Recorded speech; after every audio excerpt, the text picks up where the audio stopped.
శ్రీ గణేశ శారదా గురుభ్యో నమః. వాగర్తావివ సంపృక్తౌ వాగర్త ప్రతిపత్తయే జగతః పితరౌ వందే పార్వతీ పరమేశ్వరౌ. అక్షయ తృతీయ ముందుగా మనకు ప్రతి మాసాలలో ఒక్కొక్క మాసానికి ఒక్కొక్క విశిష్టత కలిగి ఉంటుంది. ప్రతి మాసాలలో మనకు ప్రత్యేకంగా చెప్పుకునేటటువంటి మాసాలు శ్రావణ మాసము, కార్తీక మాసము, మాఘమాసము, వైశాఖ మాసం. ఇవన్నీ కూడా ఒక్కొక్క దానికి ఒక్కొక్క విశిష్టత ఉంది. మనకు శ్రావణ మాసంలో పూజలకు ప్రత్యేకం. శ్రావణ మాసంలో అభిషేకాలు చేస్తాం శివుడికి, అలాగే వరలక్ష్మి వ్రతాలు చేస్తాం, మంగళ గౌరీ వ్రతాలు చేస్తాం. ఇలా శ్రావణ మాసంలో ప్రత్యేకంగా పూజాధికములు చేస్తూ ఉంటాం. తర్వాత మనకు వచ్చేటటువంటిది కార్తీక మాసం.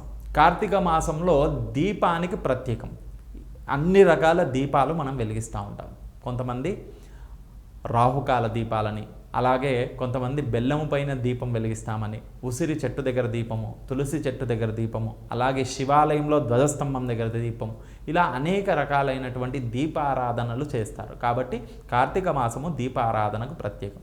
తర్వాత వచ్చేటటువంటిది మాఘమాసం. మాఘమాసం వచ్చేసి మనకు స్నానానికి ప్రత్యేకం.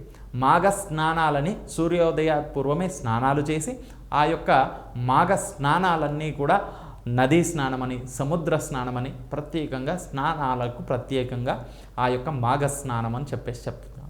తర్వాత వచ్చేటటువంటిది ఈ యొక్క వైశాఖ మాసం.